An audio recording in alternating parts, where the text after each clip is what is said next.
अब आजा रे मैना, मिले बर आए हब,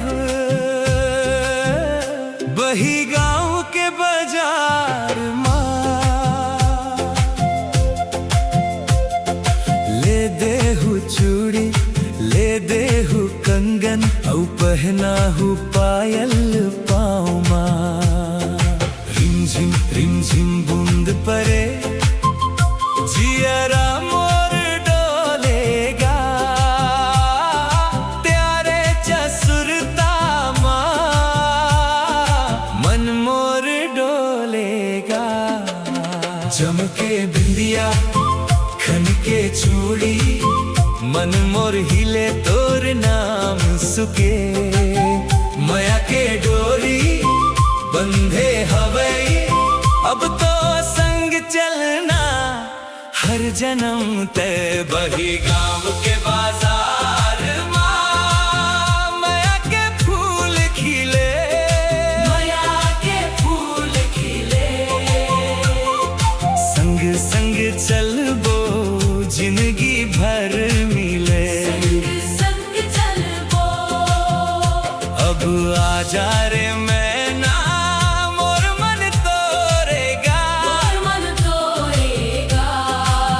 तोर माया के रंग माँ, जियरा जुड़ागे, जियरा जुड़ागे।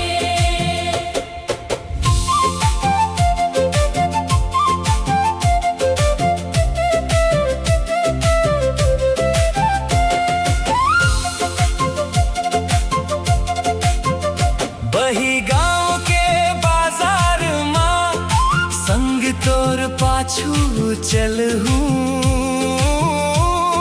संग संग चलबो जब ले जिंदगी रही हरदम सांस माँ। तोर माया के रंग माँ, रंगीन हवे मन, मन मोर तोरे चिकोती, भागे जैसे पवन।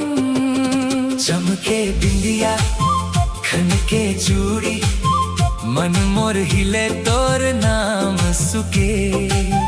माया के डोरी बंधे हवई, अब तो संग चलना हर जन्म तय। बही गांव के बाजार माँ, माया के फूल खिले, माया के फूल खिले। संग संग चलबो जिंदगी भर मिले, संग संग चलबो।